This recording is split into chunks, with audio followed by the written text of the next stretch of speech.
And I think what was most impressed by the halachic approach of the Rav and the refreshing approach of the Rav. I'd like to welcome the Rav to Renana and thank him very much for coming. This Shiur is dedicated to my father. Shalom Aleichem, and I'm very happy to be here. And as was mentioned by Ephraim, first of all, Ephraim, we have to thank Ephraim Walper and his family for hosting us this evening. He's the Ba'al Achsanya, so we poteach b'chvod Achsanya, and thank you for having us. And this Shiur, as was mentioned, is Lilui Nishmat, your father's name? Yoel ben Avraham Moshe. Yoel ben Avraham Moshe. Alav Shalom. All right, time is of the essence. I don't know if you are used to very long shiurim, if you're the kind of people who can sit through a 3-hour shiur klali in yeshiva, as we did sometimes, or you prefer a short version. So whenever you think we've gone beyond the point of no return, or we're beyond the point that you can handle any more discussion, we can always cut things short. There are many sources here. We'll do the best we can, and let's begin at the beginning.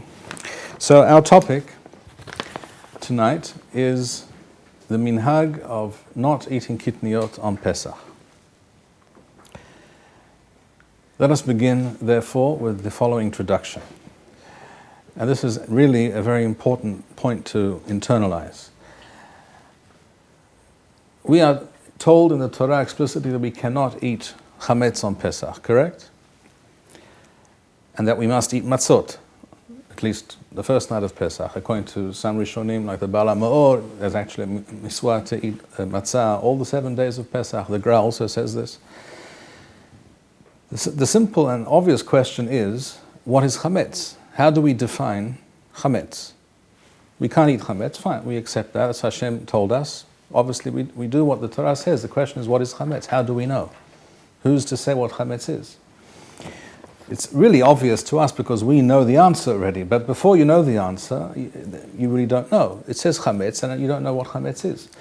But the Mishnah, the Talmud, define Chametz for us very clearly, and this is the first source before you, so please look at source Aleph. The Mishnah, Masechet Pesachim, Daf Lamed He, in the Talmud Bavli, states, Elu devarim shadam yoseh bahem yedeh chovatho b'Pesach. These are the substances or the grains from which one can perform one's obligation on Pesach. Here we refer to the preparing and the baking of matzot. In other words, Matzah cannot be made from anything. It has to be made from certain things. What are those certain things? From the 5 species of grain, Hameshet Haminim, which are listed here in the Mishnah. Bahitim, uva se'orim, uva kusmin, uva shiboleth shu'al, uva shipon. 5 species of grain are mentioned here. First, let us define these 5 species of grain. Hita is wheat. Everyone knows that. What everyone does not know is that there are different kinds of wheat. There are different varieties, cultivars of wheat. Hitim is the standard, the most common type of wheat, and se'orim is the most common type of barley. In other words, really, these 5 species are actually 2 species. They're wheat and barley. 3 kinds of wheat, 2 kinds of barley. How do I know this? The Talmud Yerushalmi in Masechet Hala says so explicitly, and the Rambam also says this explicitly in Ichod Hamesul Matzah, that there are these 5 species are really 2 species. In other words, 3 varieties of wheat and 2 varieties of barley. And this is a very important piece of information. Why? Because if you ask me, for example, what about oats? Are oats a kind of wheat or a kind of barley? Anyone who knows anything about botany will tell you that no, it's not. It's neither. It's a different species altogether. It's true that Rashi claims that one of these 5 species, as we're about to see in a moment, refers to oats, but this opinion is dubious, shall we say, and it's likely that that's not so. The Rambam certainly doesn't think it is so. The Yerushalmi seems to indicate quite clearly that also that is not so. So let us go through these 5 species quickly, and I'll tell you. So hitim is wheat, and sorim is barley. Kusmin is another variety of wheat, so that's the second variety of wheat, and shibolet shu'al is actually a second variety of se'orah, of barley. So then we have 2 wheat and 2 barley, and shipon is a third variety of wheat. So that we have 3 types of wheat, 3 different strains of wheat, for instance, and two kinds of barley. There are quite large differences, even though they're called barley and wheat, all these different species, but there are quite distinct differences between them. You have 6-row barley and 2-row barley. They look quite different. There's a huge difference, the number of grains per stalk and the amount of gluten in the grains and the amount of protein in the grains, and therefore the flavor, the taste, and what have you. There's quite a big difference, but there are in general 3 types of wheat, 2 kinds of barley. Rashi claims that shibolet shu'al is oats. That's what the word in Hebrew today is taken to mean. It is used that way today in modern Hebrew, but apparently this is not correct. It seems that shibolet shu'al, in other words, oats, what people call shibolet shu'al mistakenly today, was not grown in Eretz Yisrael, certainly not as a staple crop. There are wild forms of oats, which here and there you can see sprouting up in the country here and there, but they're basically, there's nothing to eat there, and it's not known from any source that they were ever used as a staple food. And there's another simple reason why it's most unlikely that oats is one of these species, because in oats there are also different varieties of oats, like there are different varieties of wheat, but in oats you either have 0 gluten or a very small amount of gluten. And why is this relevant? Because as we will discuss, Chametz is all about gluten. What is Chametz? Or what does gluten do? When you take flour from one of these species and mix it with water, even without any extraneous yeast, within the flour itself, because of the gluten content, a chemical reaction begins whereby the sugars begin to ferment and turn into gas, into carbon dioxide, and they form bubbles in the dough, and the dough therefore begins to expand and to rise. It's the force of the gas inside, which is trapped inside the dough, but continues to be produced by this chemical reaction that causes the dough to rise. That is the reality of why dough rises. The more gluten, the better it rises. If you add yeast, as we normally do nowadays, which we can today manufacture artificially, but in olden times they could not, then the whole process just happens even more quickly and more reliably. But it happens even without any intervention. The ancient way of producing bread, by the way, for example, was to use sourdough. Sourdough is simply dough that was allowed to, you set it aside even for a number of days or even weeks, and it becomes sour, as the word implies. And by the way, the word sour in English, sour in English, is exactly the word soor in Hebrew. The Torah speaks about soor, right? You can't have chametz and soor. What's soor? It's exactly the same word, and it's exactly the same thing, because soor is sour. It ferments, and it has a sour, fermented smell to it. And when that happens, the sourdough is full of natural yeasts. There are natural yeasts in the air all the time, and when they bind with the gluten and the other substances in the dough, they cause it to ferment. And when this is fermented thoroughly, that's called sourdough. If you take a piece of that sourdough from yesterday or from a week ago, or even from a year ago, because if you keep it in relatively cool conditions, it can last for almost indefinitely, and you put a piece of it into your new dough, it causes that to rise more quickly. It would rise anyhow, probably, not for sure, but probably. With sourdough, you basically guarantee it will happen. Artificial yeasts are even more efficient, but they're all doing the same thing. So if you have a substance which has no yeast, no gluten in it, which is basically what you have with oats, so you have either 0 or near 0 gluten, that is why you will never hear anywhere in the world that bread is made from oat flour. Where in the world do you know of bread made from oat flour? How do we usually consume oats? Porridge. Porridge. Why? Because you can't make it into bread. If you try making it into bread, I can tell you what happens, because I've tried. You grind up the oats and you mix it with water, and you wait for something to happen. Nothing happens, no matter what you do, and it just crumbles, and you can't do anything with it. You can't bake it. You can only make porridge from it, really. That's why the Scots, for example, who like oats, it's a staple, they always made porridge from it. And this is true in other parts of the world as well. So you have wheat, and you have barley, and you have 2 other varieties of wheat and 1 other variety of barley, and those are the 5 species referred to here. Shipon, the last one, again, is misnamed or misidentified nowadays normally as rye. Shipon of the Mishnah is apparently not rye, because based on all the evidence and information that we have, rye was not a local grain. That did not grow in the Middle East in ancient times. And even today, it's not grown. If we have rye today, it's all imported. It's natural, it's native to Northern Europe, Eastern Europe. In places like Russia, Ukraine, etc., it's a staple grain. It does contain gluten, sufficient to make bread, not as much as wheat, but it has enough to make bread, especially when you mix it, let's say, half wheat and half rye, it works very well. So really, if we add what we today call rye, which in modern Hebrew is referred to apparently incorrectly as shipon, then we actually have 6 grains, all right? But traditionally, we speak about hamesh taminim. So this Mishnah has just informed us that in order to produce matzah, with which you can perform the mitzvah of achilat matzah on Leil HaSeder, you have to make it from flour from these 5 grains, which means that if you make it from flour, shall we say, from rice, what's the problem with rice? No gluten, 0 gluten. And this is not near zero, it's not near zero, it's 0. There's no gluten in rice. That's why you don't make bread from rice.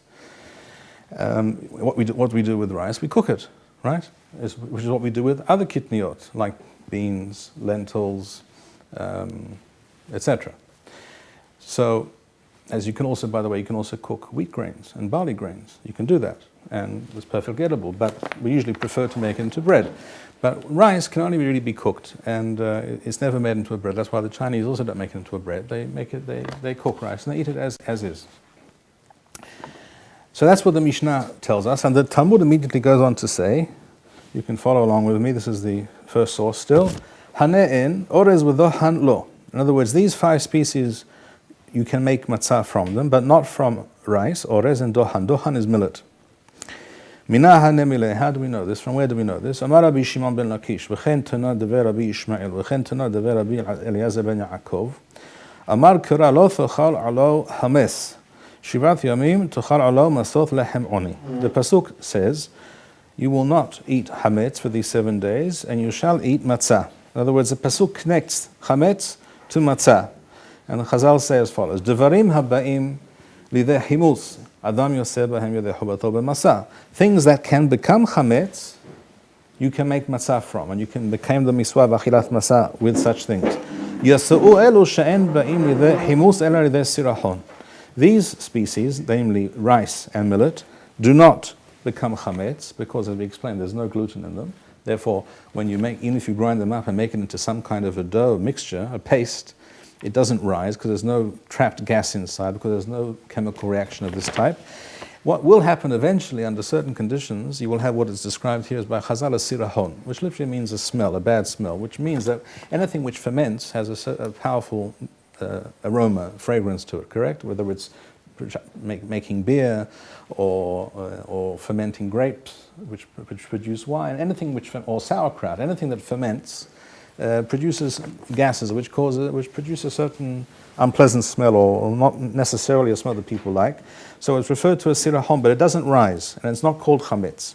So the Gemara has told us clearly that rice and millet are not substances from which you can make matzah, and even if you produce something like matzah from it, you won't become the miswah of matzah by eating it. And also, similarly, no matter what you do with them, they won't become chametz. The Gemara continues, Mathnithin delak Rabbi Yochanan ben Nuri. Our Mishnah, therefore, disagrees with the opinion of Rabbi Yochanan ben Nuri, who said, Orez min daganhu v'havim al himuso kareth. In other words, there is an opinion, one opinion, a lone opinion, a dat yahid amongst the Tanaim, Rabbi Yochanan ben Nuri, who holds that rice, and according to other sources like the Tosefta, another species which is called karmith, which no one is actually sure what that refers to. But anyway, for now we'll stick to rice. He says rice is a kind of grain, and if you make a dough from it, it can become chametz, and you can also therefore make matzah from it. So says Rabbi Yochanan ben Nuri. And the Gemara just told us that our Mishnah disagrees with his opinion. In other words, this is not the halacha. And it quotes the source, the Tanya, as Rabbi Yochanan ben Nuri said, Oser be'orez v'dochim mipnei shekarov lahachmitz, because they also become chametz. Okay, I won't read the last few words, simply to save time. That is basically what we see from this Gemara in Masechet Pesachim Daf Lamed Hey. There's another Gemara in Masechet Pesachim Daf Kof Yod Daled, which is important for our purposes. Just in case it wasn't clear from the two sources, the Mishnah and the Gemara that we just saw, that rice, for example, and millet cannot become chametz, and therefore could also not qualify. They cannot be made into matzah.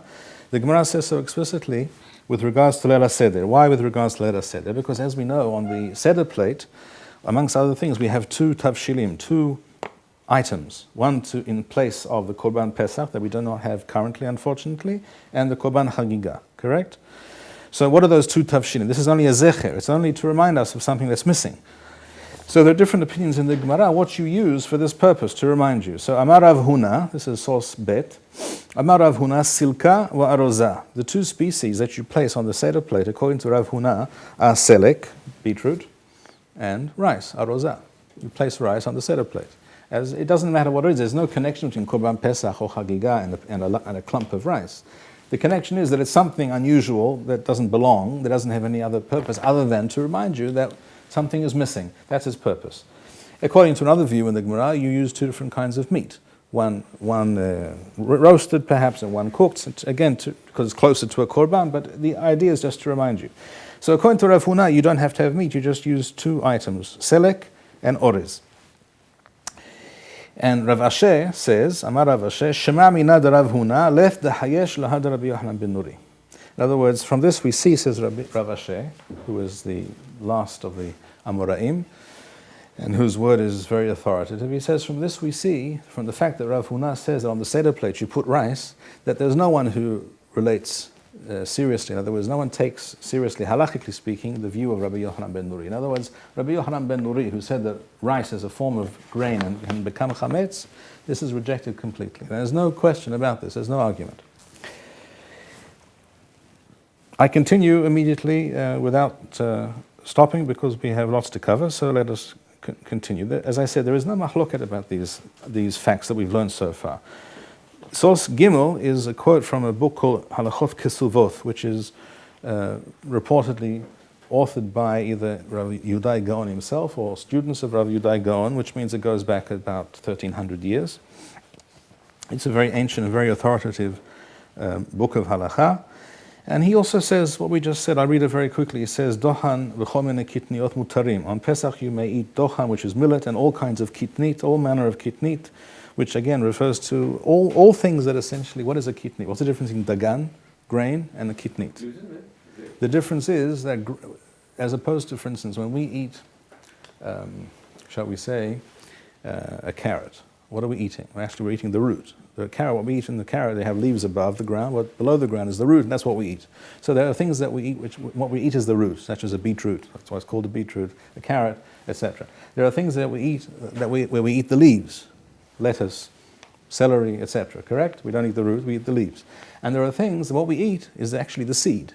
In other words, you can either plant the seed or you can eat the seed. And it's the same, one and the same thing. Both dagan, grain, and kitnit are seeds. We can either sow them or we can eat them. The difference between them is that some have the gluten, which allows them to rise and form what we like to call, what we all like to eat, bread, good bread.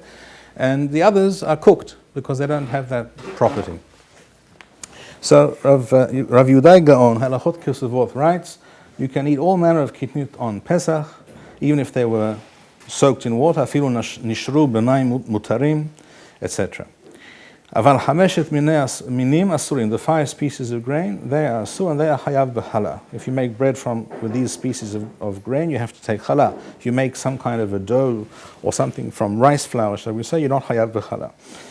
Again, not to belabor the point, I continue because I don't know what the time is exactly. Someone have a watch?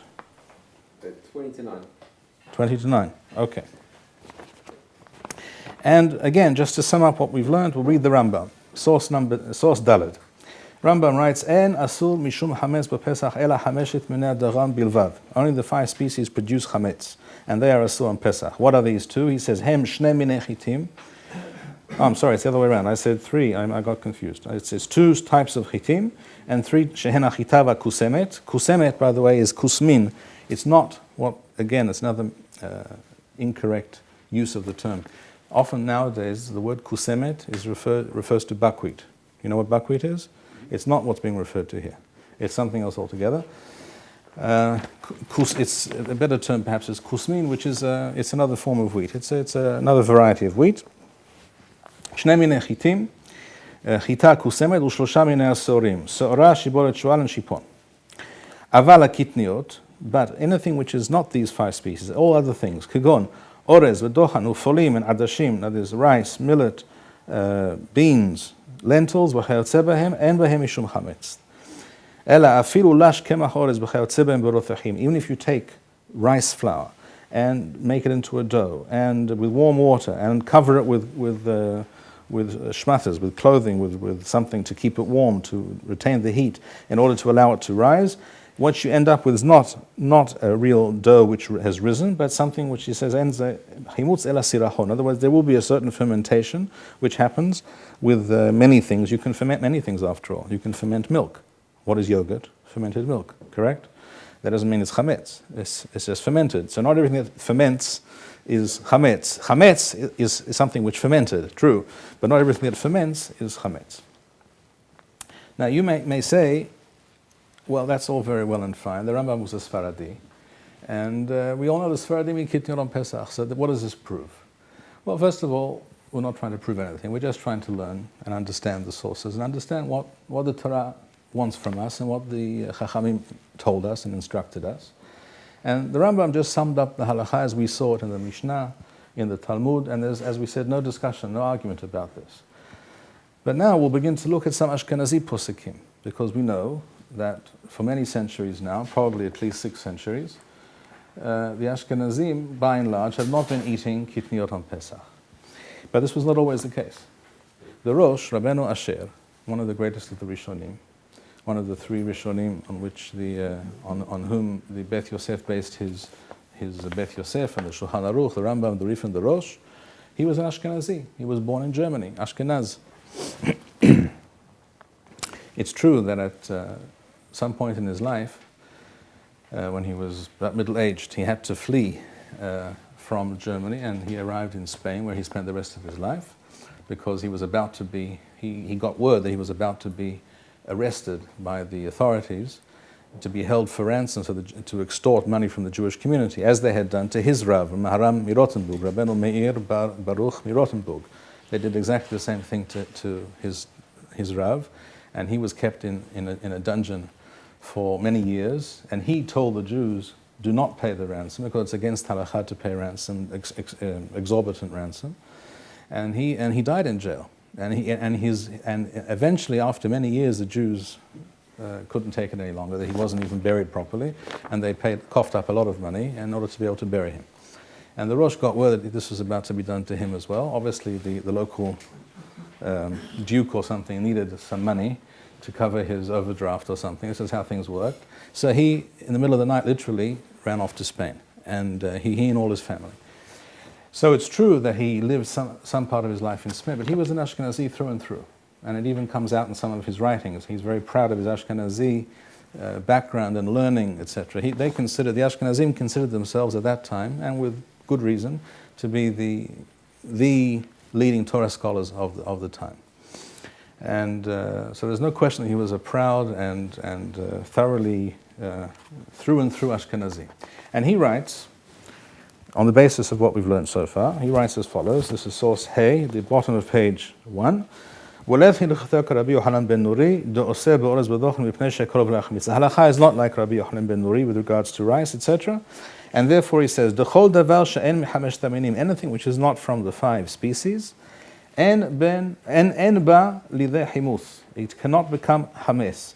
And therefore, and you may cook it and eat it on Pesach. So says the Rosh. Now, what might a person say at this point? A diehard, pro-Kitniyot advocate, what might a person say? Well, the Rosh never knew about this Minhag, so he doesn't talk about it. Not true. Definitely 100% not true. There's no question that the Rosh knew a lot about this Minhag. He was entirely familiar with it, and he rejected it. And it's also clear that in his time, the Rosh we're talking about the first half of the 14th century, roughly. It's clear that in his time, it was not the widespread custom amongst the Ashkenazim not to eat Kitniyot on Pesach. There were certain communities or certain people who already spoke of this practice, but it wasn't the wide-held practice. How do we know this? We'll see presently. But first, let me mention to you now, which is on the second page, which is source Vav Wow, which is a source which, for your information, only came to light some years ago. Many of those who have written on the subject were not familiar with this source for the simple reason that it was unavailable. It wasn't yet published. This is a drasha on Pesach, to do with Pesach, of Rabbi Elazar Migramaiza or Varmaiza, which is also known as Worms in English, which is the city in which Rashi was born and which Rashi lived most of his life. And Rabbi Elazar was the Baal HaRokeach. He wrote a famous book called the Rokeach, which is a book of Halacha. He also wrote many other books. He was a very important Rishon in those generations in Ashkenaz, in Germany. And this drasha was given approximately around the year 1165. All right? Talking therefore the mid-12th century, this is the earliest mention of this practice. And all he writes is one sentence. He says, Uma she'en ochelim polim wa'adashim, the fact that we refrain from eating beans and lentils on Pesach, mipnei sheyesh bahem hitim. This is because sometimes one finds grains of wheat mixed up with the lentils or with the beans. And this is one of the reasons, as we will see, it's not even the main reason, but this is one of the reasons mentioned in the sources for this practice coming about, this practice not eating kitniyot. In order to explain how this whole thing came into being, one has to give a little bit of historical background. Because one of course should, immediately upon hearing such a thing, what should one think? Well, wait a second, there were always beans and lentils and wheat in the world before this time as well. And we never heard that was an issue. So how did all of a sudden become an issue? There must be a reason why, all of a sudden, in 1165 approximately, Rabbi Elazar Baal HaRokeach thinks, and he didn't say that he invented the custom either. He says the reason that we, or some of us, don't do this is for this reason. Something must have happened to cause this issue to arise. And yes, something did happen. And that something is what's known as the triennial crop rotation system. Starting in the early 10th century, early 900s, in Western Europe, a new crop rotation system was introduced to increase the efficient use of arable land. In other words, we all know, all farmers know, none of us probably are farmers, and I'm the least of all of the farmers in this room is I, but we all know that if you constantly grow the same crops in the same parcel of land year in, year out for a period of time, depending on the crop and depending on the quality of the soil becomes depleted. And the only solution is either artificial or certain forms of fertilization and allowing it to lie fallow. The land regenerates and recuperates after a period of lying fallow. The normal system till that time which was also the system in use in the Middle East, in the Roman Empire, etc., going back thousands of years, was a two-stage system. In other words, a field was planted one year and harvested, and the next year that same field was allowed to lie fallow. In Hebrew, bur, sde bur, is a field that's not being worked. Why? To allow it to recuperate. Which means, of course, what? That any given year, half of the land is not being utilized. That's a tremendous waste of potential. It was understood and discovered eventually that certain crops, particularly legumes, that is to say kitniyot, particularly beans and lentils and clover and certain other items, have a certain property, which is that their roots trap nitrogen in the soil.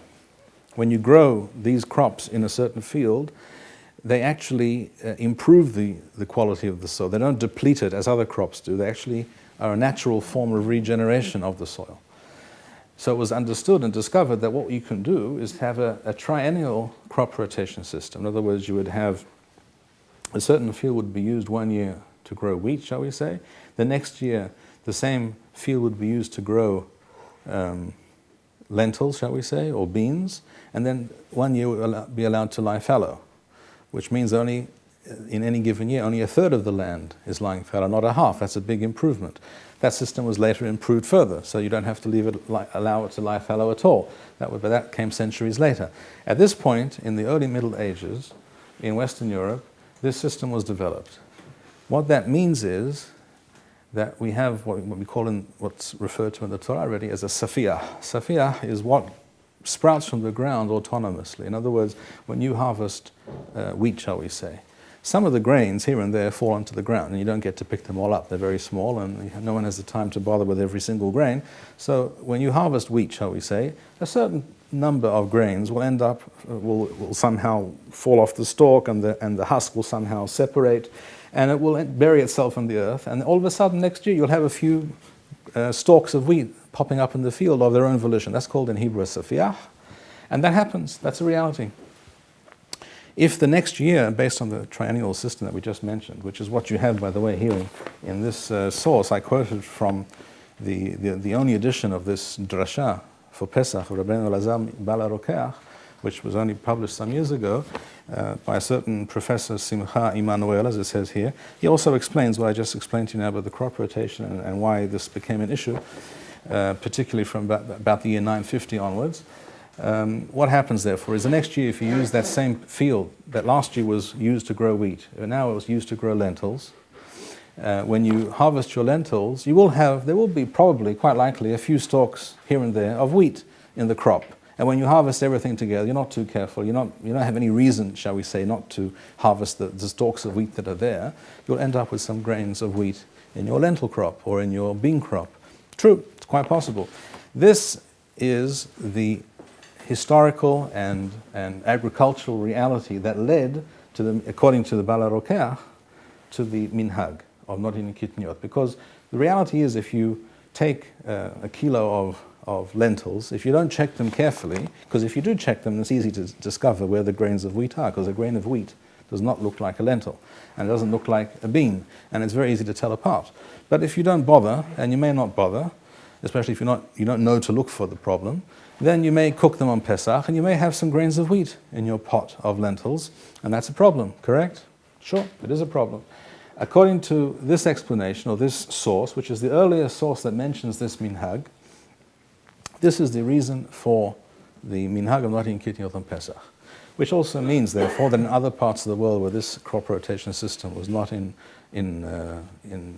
existence, such as in Spain, where the climate, etc., everything was different, so this whole system didn't work then, it wasn't used there, so they never heard of this, they never had such an issue. So that might explain why it was not discussed in Spain, but it was discussed in Germany. And this is also what we find if you now move on to the next source, which is Zayin, on page 2, the Tur. The Tur, as you probably know, is a famous work of halakha called Arba Turim, written by Rabbeinu Yaakov, the son of the Rosh. The Rosh, that we spoke of before, who had to flee from Germany to Spain, he had a number of sons. Several of them were big chachamim in their own right. One of them was Rabbeinu Yaakov Bar Turim. He was a young man, probably around 20, when he had to flee with his father to Spain.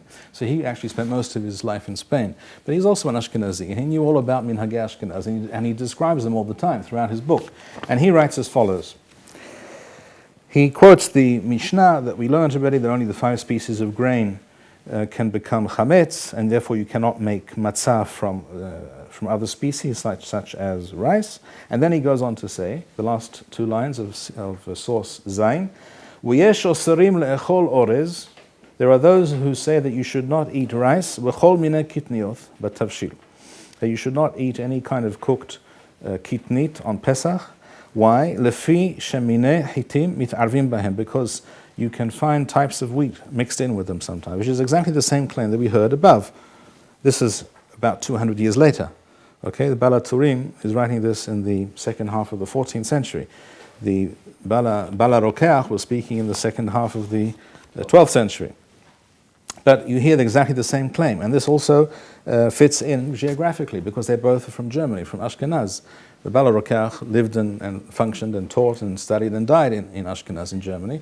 The Tur was born there and had to flee, but he was fully familiar with the Ashkenazi practices, and he writes two interesting things. He says there are those who make this claim, but then he goes on to say, وَحُمْرَا يَثَرَاهِ وَلَنَا أَقُوكِن, which means, here he says two things. He says it's a humra yathera. The word humra yathera means this is an unnecessary or extreme stringency. Humra yathera, that's what it means. In other words, I don't accept this argument. It might be true that sometimes you can find, it might happen, but that's not a reason not to eat kitniyot. Why? Because you can easily check. And anyhow, you have to check anyhow, don't you? Every when you cook rice, you have to check the rice. Why? There might be some gravel, stones, other extraneous matter that you don't want there, bugs, insects, eggs of insects. Sometimes you find these things in different kinds of food substances like rice, lentils, what have you. So you always have to check. It's easy to distinguish between a grain of rice, as we said, and a lentil. So this is not a reason not to eat lentils. If in your part of the world there's an issue, you could always check. He doesn't say, for example, well, in Germany this is an issue. In Ashkenaz this is a problem because there they have this problem. But over here in Sfarad we don't have this problem. So he doesn't say that. He just says, I don't accept this idea. So you see that the son of the Rosh, the Tur, was familiar with this minhag, and he rejected it. For this, just one second, just want to point out, therefore, it's clear, it's 100% clear, because there's also the timeline is such that there can't be any doubt that he knew about it. The Rosh also must have known about this minhag, just as his son knew about it. It's impossible that his son discovered the minhag and his father never heard of it, if it had been discussed already almost a couple of centuries before. Clearly the Rosh knew about it, but chose to ignore it altogether, doesn't even talk about it. The Tur talks about it, but rejects it explicitly. Yes? So he rejects it, but he doesn't say, and you should check. He just says it's not relevant. Whether you need to check rice or lentils, etc., before you cook them is nothing to do with Pesach. It has to do with looking for bugs or what other things, which you need to do for other reasons. He doesn't have to write that here. But anything by halakha, anything which is known to be likely, or there's a certain possibility, a reasonable possibility that will be infested with bugs or other issues, then you have to check. So that's why we have to check a date or a fig before we eat it, because sometimes you do find a worm in it or something. So he doesn't mention that here, but he does say you can cook rice. If you have to check rice, yes, you do. But he doesn't have to talk about that here. He talks about that in Chot Tolaim, in Yoreh De'ah. But here he's talking about Chot Pesach. So he doesn't talk about this. But he does reject it, which is an important piece of information. The Shulchan Aruch, which is source Heth, is also very straightforward. He also quotes the Mishnah and the Gemara that only the 5 species are forbidden on Pesach. And then in the last few words of the Haggah, which is from the Ramah, the Ashkenazi posek, he says, "V'yesh osrim." There are those who say no, you may not eat rice, etc. And kitniyot that are mentioned by the Shulchan Aruch. Minhag ba'Ashkenaz lachmir. The minhag in Ashkenaz is lachmir, not to eat them. Wa'en l'shanot, and one shouldn't differ from the minhag. So says the Ramah. This is an important piece of information, which we'll go back to in a moment. Another important source is the next source in front of you, Teth. This is a quote in the Beth Yosef from Rabbeinu Yeruham. Rabbeinu Yeruham was an important posek in the time of the Rishonim, about the same time as the Rosh, in Provence. Provence, of course, is the south of France, which in those days was a different planet from the north of France. It was not the same country. These were two different kingdoms, with different kings, different everything, different languages. It was much more similar in many ways to Spain. It's much closer to Spain, south of France. And it was differently historically and also halachically. The Jews in the south of France were from a different background and had different customs and different halachic sakim than the Jews of the north. So we find, and Rabbeinu Yerucham was one such chacham, and he writes, referring to this minhag, quoted by the Beth Yosef, "Otham shenaru shelo le'echol orez," those who have this minhag of not eating rice, umine kitniyot mevushal b'Pesach, not eating cooked kitniyot and rice on Pesach. He writes, and this is a very unusual statement, very, very sharp. He says, "Minhag shtuthu." This is a foolish custom. Unless they have some reason they want to be machmir on themselves, and I can't imagine why. That's what he writes. Minhag shtuth is a very powerful term, which you will not find almost ever in the Rishonim. You will not find, even if a minhag really is hard to defend, you will not find very often a Rishon speaking in such sharp and unequivocal terms about a practice which certain other Jews have. Rabbeinu Yerucham is very straightforward. He says this is a nonsense. This idea is really nonsensical. I don't accept it. It makes no sense at all. He doesn't even mention that it's common in his area or not common in his area. He'd heard of it, and he says, forget it. It's not relevant. So he says. But if you continue on to the next source, which is Rabbeinu Manoach. Rabbeinu Manoach was also from Provence, and he wrote a Perush, amongst other things, on parts of the Rambam, including Ilchot Hametz U'Masah on the Rambam. And he quotes from an earlier work, which we do not have extant, but we have this quote from it, which is Sefer Minhag. Sefer Minhag, which he quotes here, this is Yod, was a book written by Rabbeinu Asher Milunel. Lunel is a city in the south of France, in Provence, a famous city where many Jews lived also, and many Chachamim lived. The Ra'avad, for instance, came from Provence, and the Meiri came from Provence. So it was a great center of Torah learning. The Bala Ma'or came from that part of the world.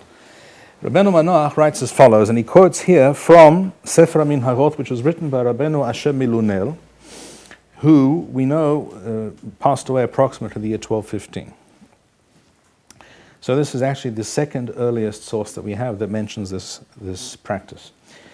He is quoted by Rabbeinu Manoach as having written, "V'nahu kol ha'olam shelo le'echol zeronim." Zeronim is kitniyot, because they're seeds, as we said. That's what should be as a seed. B'Pesach mipnei shehem machmitzim, because, and here we hear something very, very astounding, because they become chametz. Now that should make us all immediately sit up and wide-eyed and wonder, what on earth is he saying? We just went through a page and almost 2 pages of sources that's not chametz, and it can't become chametz because it's not one of the chamesh taminim. Rice, millet, lentils, beans, etc. None of these things can become chametz. That's what the Mishnah told us. That's what the Gemara told us. That's what the Geonim in Halachot Kesuvot and the Rambam and the Rosh and the Tur, etc. Everyone told us, and now all of a sudden, a quote from Rabbeinu Asher Milunel in a book that he wrote called Sefer Minhag. And he says there are those who refrain from eating kitniyot on Pesach. Why? Because they become chametz. What on earth is going on? Strange. So you have to understand. This is a completely different explanation, I have to stress, from what we saw before. Before we were not told that kitniyot are chametz. That there's even any relationship between chametz and kitniyot. But rather, the problem was that in the kitniyot you have an admixture of some other grains, such as wheat or barley, and that's a problem. But not that the actual rice or millet or lentils are a problem. Here we're told that taking kitniyot, cooking them in hot water, that somehow becomes chametz. What is going on? This is also a big surprise to Rabbeinu Manoach, and he says, "V'lo mistaber lomar." It doesn't make any sense. Shia minhag tolu beisur klal. It can't be that is the reason, because we all know she'en shum kitniyot baram, shum chimutz. And he goes on to explain that he thinks the custom of not eating kitniyot on Pesach is not actually anything to do with Pesach. It has to do with Yom Tov. The idea was that kitniyot were usually, even to this day, lentils, beans, rice, are a cheap food. Poor people would tend to eat more of these foodstuffs. Wheat is more expensive, and it was considered a higher upmarket product for which you make bread, which is more sought after than cooked lentils, shall we say. And therefore, because it's not really a luxury food, it's not something that anyone gets very excited about, it's not something that you want to serve on Yom Tov. On Yom Tov, you want to serve the best food that you can find, not cheap, simple foods like lentils. I happen to like rice, I always have, what can I say? But some people may not think that rice is very enticing or doesn't make your mouth water. I don't know. I always liked rice. But some people would probably tell you that they agree that cooked lentils, cooked beans is not something that they would get crazy, go wild about. You run a real risk of not having kitniyot toxicot. No, but that's the point. His point is that on a Chag, you shouldn't have kitniyot, not because it's chametz, but because it's not a Chag type food. What you need to have on a Chag is the best kind of food that you can afford. That's what he says. Isn't it a bit odd that he says Minhag Kol Ha'olam. Because what we saw before with the Kaf was at least it says it's, well, some people have the minhag. Well, okay, you're right. No, it's true. The Rabbeinu Asher Milonel, just the first sentences from him, he refers to Kol Ha'olam. In other words, in his part of the world at least, in his area of Provence, apparently, it was already widely accepted. But we know that even in that very part of the world, there were, like Rabbeinu Yerucham, who was later, who said he doesn't talk about it as being a widespread minhag, and there are others from which we see the same thing. The Bala Meor, who was just a bit before Rabbeinu Asher, who also lived in Provence, he makes it very clear that everyone ate Kitniyot in his part of the world. So maybe it was in a certain town or certain towns or communities. We don't know for sure, but that's what he says.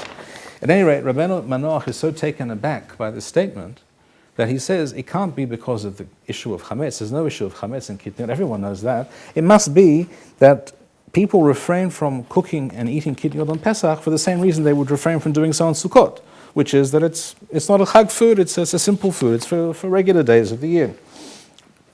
And he goes on to say, "Wa'en safek she'im rasa lechol zeronim b'Pesach." There's no question that if a person wants to eat these foods on Pesach, if you want to do that, mutar. I'm on page 3 now. Wa'en bazeh hashash isur klal. There's no possible isur in that.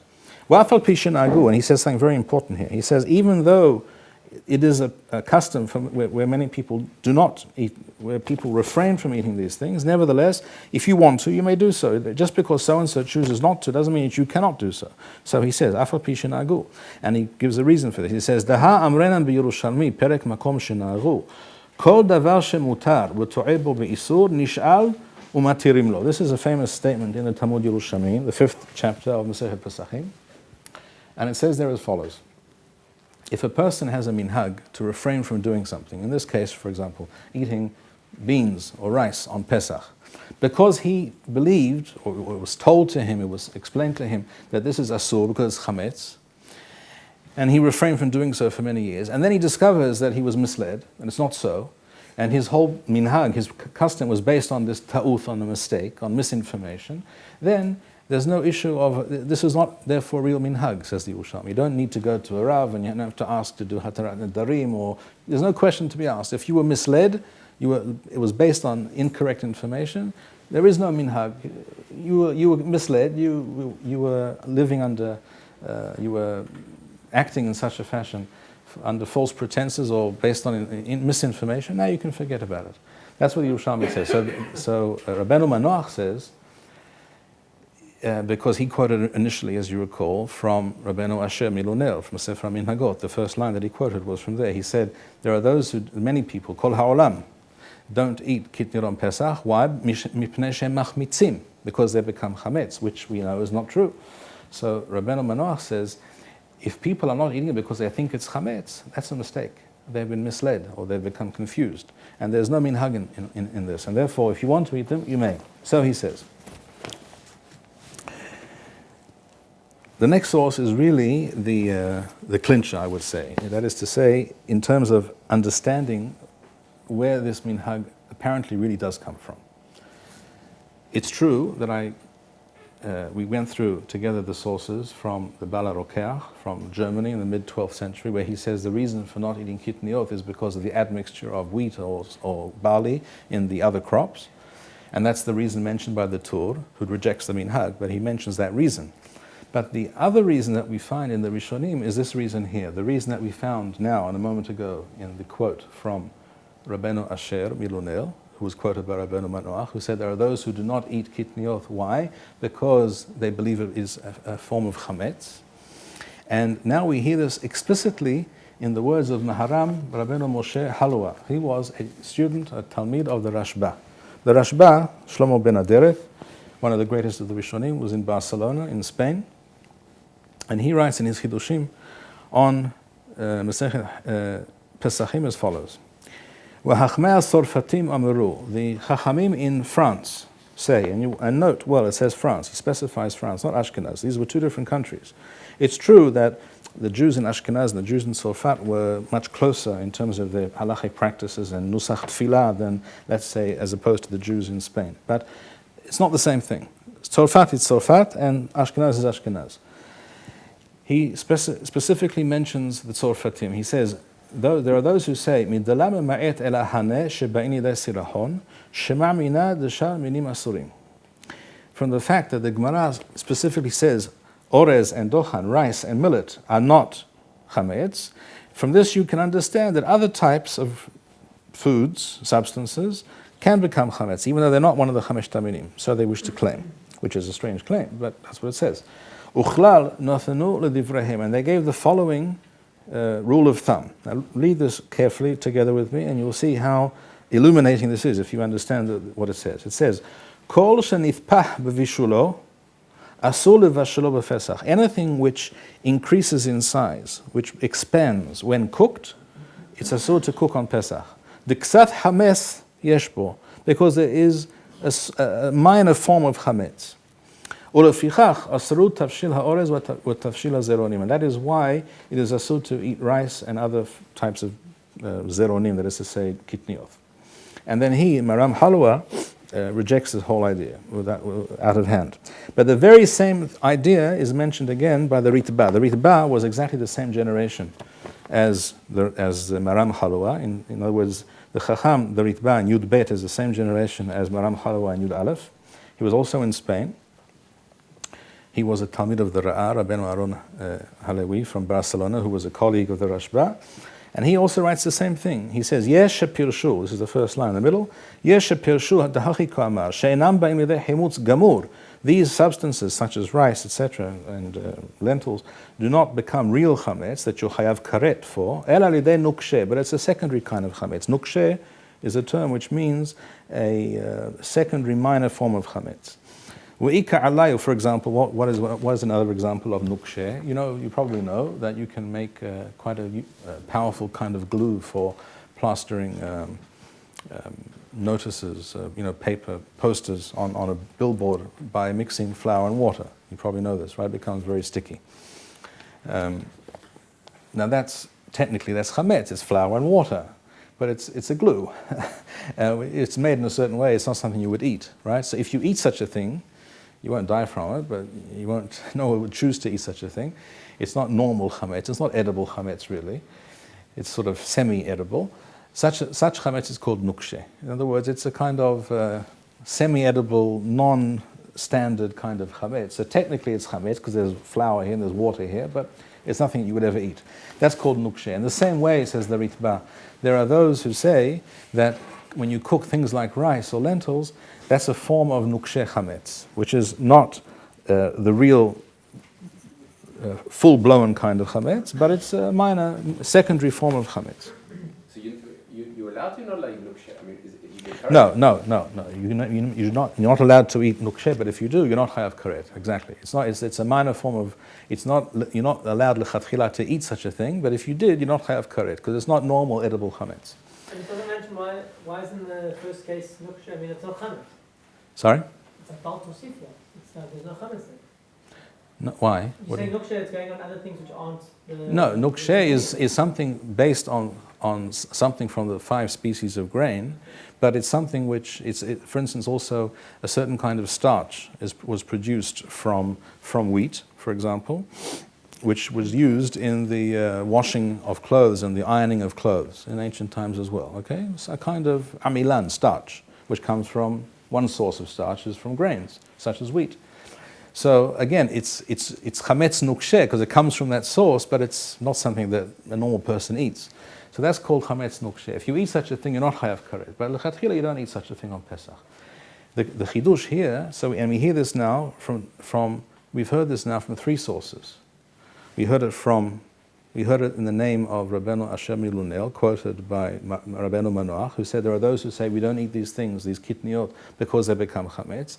We heard from Maram Halwa, who says there are the chachmetz sorfat. Certain chachamim in sorfat say that when you cook certain kinds of kitniyot, that's a kind of chametz nukshe because it's a secondary form of chametz. And the Ritba tells us exactly the same thing. 3 sources now are agreeing that there are those who considered kitniyot a secondary form, a nukshe form of chametz, which is very surprising. And it's true that the Ritba rejects this, and the Maram Halwa rejects it, and the Rabbeinu Manoach rejected it because none of this makes any sense. But that's the fact. That's what we hear here. I'll continue because we're, Baruch Hashem, getting towards the end. I say Baruch Hashem not because I'm not happy to discuss it with you further, but because I know time is of the essence. So if you look at Yud Gimel, this is a source from Ashkenaz, from Germany, quoted in the name of Rabbeinu Shmuel mi Plais, I think is how it should be pronounced, I'm not quite sure, a town somewhere in France. He was actually a descendant of Rashi, but it's quoted by the Oz Zarua. The Oz Zarua was written by Rabbeinu Yitzchak Mivina from Vienna, so he was real Ashkenazi, a famous book of halacha quoted by all the Rishonim in his time. And he quotes as follows. He says, "V'chein hakitnif minhag lachmir." There are those who have minhag lachmir. Shelo lo ochlam. There is a common practice in his day. Ki'im kishen. Now note carefully, not to eat them unless ki'im kishenit bashilu b'mayim rofehim. Unless they were cooked in boiling water. Now, what does that mean? Let me explain. Are you allowed to take some flour on Pesach, wheat flour, mix it with some water and maybe some oil or what have you, cook very quickly, not allow it to rise, and throw it into and cook it in a pot of water, what we call in English a dumpling, some form of, or wonton or what have you. Every culture has its version of dumpling or wonton or what have you, or kreplach. That's the same, all the same thing. Are you allowed to do that on Pesach?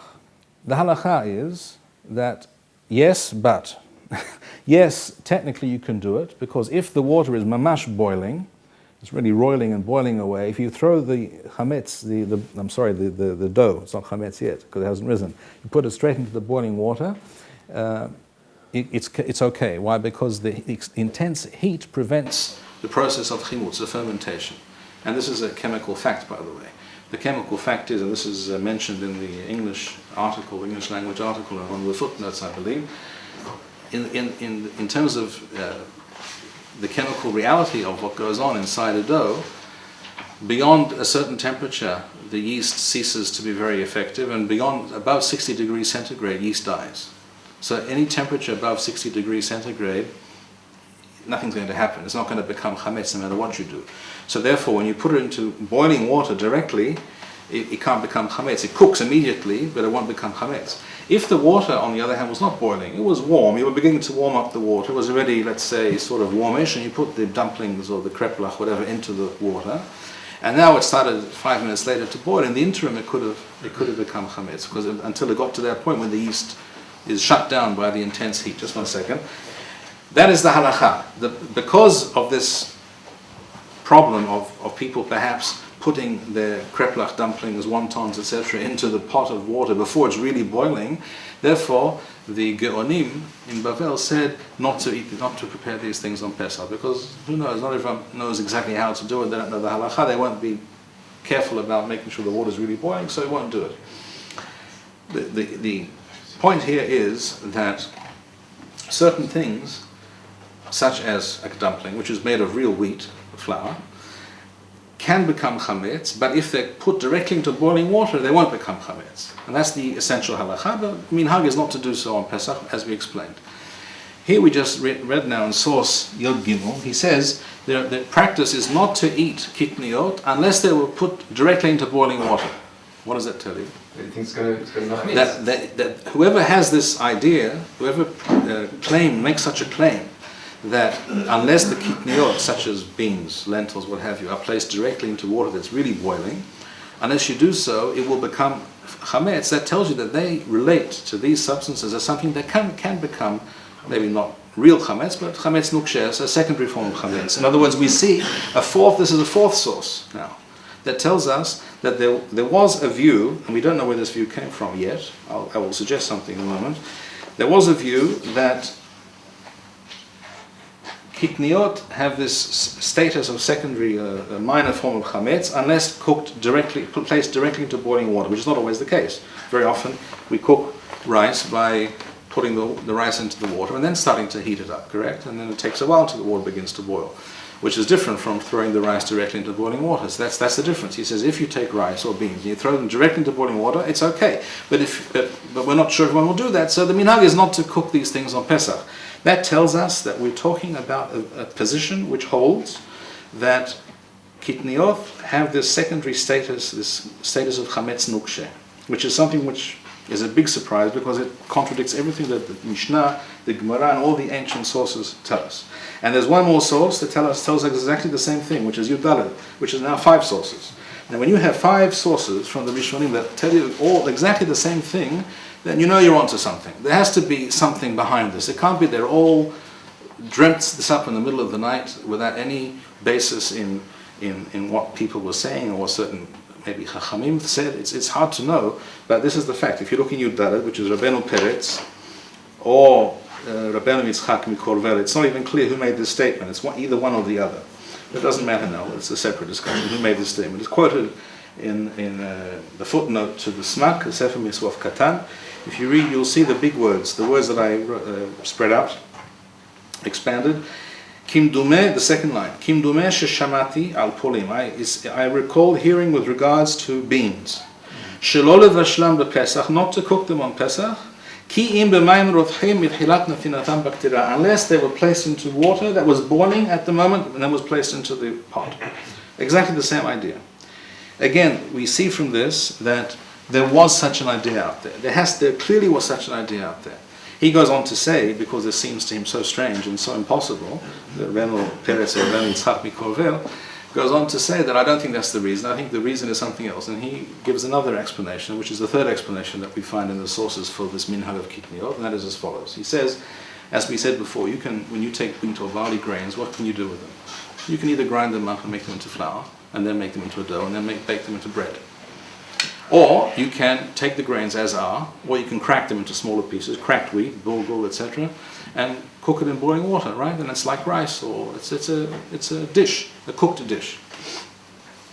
If you take cracked wheat, shall we say, or barley, and you cook them in a pot, that's chametz, correct? Clearly. If you take rice or something like that and do the same thing, it's not chametz, also clear. But because you can make porridge from cracked rice or rice powder, rice flour, or from flour made from lentils. There is such a thing as lentil flour. You grind up lentils, and you can make it into a kind of porridge or a paste, and you can cook it. Seeing that you can make porridge from these different substances, both from wheat and barley, and also from kitniyot, some people will think if you can make porridge from kitniyot, you're also allowed to make porridge from wheat and barley. And therefore, that's what he suggests. It's a suggestion. He doesn't even claim he heard it somewhere. He says, I think that must be the reason, because otherwise it makes no sense. But here we see in 5 sources, I repeat, we have the Rabbeinu Hashem Iloneh, Sefer Minagot quoted by Rabbeinu Manor. Then we have Maram Halwa, Rabbeinu Moshe Halwa, the Talmid of the Rashba. Then we have the Ritba. Then we have Rabbeinu Shmuel Miplai is quoted in the Ozarua, talking about this idea of cooking beans only if they're thrown directly into boiling water, and the same thing exactly mentioned by Rabbeinu Peretz or Rabbeinu Yitzchak Mikorvel. That's 5 separate sources in 5 different cities or areas or provinces, not even in the same parts of the world. The first 2 are from Provence, south of France. The second 2 are from Spain, and the last one the last 2 are from Spain and from France and Germany. Totally different areas, different generations even, to some extent. They all tell us the same story, that there was this belief among some people that Kitniyot is a secondary form of Chametz, which is very surprising. Now, if you think about this, the more you think about it, the more surprised you should be, because it flies in the face of everything that we've learned. And the Gemara says this was The right. Mishnah, the Gemara, every ancient source of the Tasha Baal Peh tells us that this is not so. This is not Chametz. Chametz is only from these 5 species of grain. And we explained also why, chemically, because they have gluten, and a dough that's made from these substances will rise, and that's called chimutz. Anything else is not called chimutz. Even if it ferments, it's not called chimutz. And this led me some years ago to conjecture the following. I can't prove this, but there are certain powerful indications that there is a real basis to what I'm suggesting. And that is that the real origin of this notion that Kitniyot are a form of Chametz, or can become a form of Chametz, even a secondary form, has its root in the Karaites. And why do I say this? First of all, I remind you now of what I said at the very beginning. We all know that you can't eat Chametz on Pesach, but how do you know what Chametz is? We know what Chametz is, not because the Torah Shebichtav tells us, it doesn't. It just says, don't eat Chametz. Another pasuk says don't eat mahametzet. All right, what's mahametzet? It's not the same as chametz. Chazal explained to us. In other words, the Torah Baal Peh tells us what chametz is. Chametz is what we learned in the Mishnah. It's the 5 species of grain. I added rye, which is actually a 6th species because it's a European grain. So let's say we have today 6 types of grain, which you can make into chametz, into bread, which are called chametz. And if you take the flour from these same grains and prepare it, make matzah, which is not allowed to rise, it can become kosher matzah for Pesach. Anything else, we learned, cannot become chametz, and also therefore it's not kosher, it's not fitting to be used for matzah. But if you don't have this definition from the Torah Baal Peh, in other words, if you're a Karaite, if you're a Karaite, well, how do you know what chametz is? On what do you base yourself?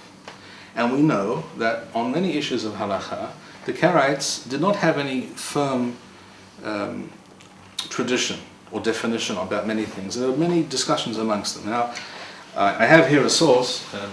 I have here, about 8 years ago, I'll tell you briefly, about 8 years ago, I published an article about this in which I made the suggestion for the first time in the Machon Shilo newspaper. And then I received a response from Professor Chagai Ben Shammai, who was something of an expert to do with Karaite sources. And he claimed that what I'm suggesting is not true, but in fact what he actually did was to supply me with proof that it is true. And I also independently found other proofs. But for instance, he claims as follows. Where are the Karaite? Today there are not many Karaite in the world. You have to understand, it's important to know, if you go back in time 1,300 years, 1,000 years, 700 years, even 400 or 500 years, there are many more Karaites in the world than there are today. Today there are very, very few Karaites left, that's the truth. And therefore we know very little about them. Most of us haven't researched it. We don't come into contact with them. We don't know really much about what they think or what they do. But we do have literature, we do have books from their heyday, which goes back many generations. You have to keep in mind, for example, that when Rambam arrived in Mitzrayim, in Egypt, from originally he came from Spain, he writes that most of the Jews in Egypt, on many issues, followed the Karaite custom and practice, and not the halakha according to Chazal. In other words, the Karaites were very influential, and many of their ideas did spread. And the Rambam and Rav Sadia Gaon before him and others fought for many generations to uproot these influences.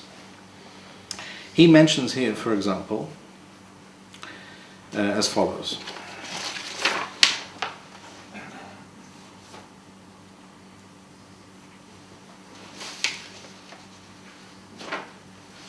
He mentions a book of Karaite halacha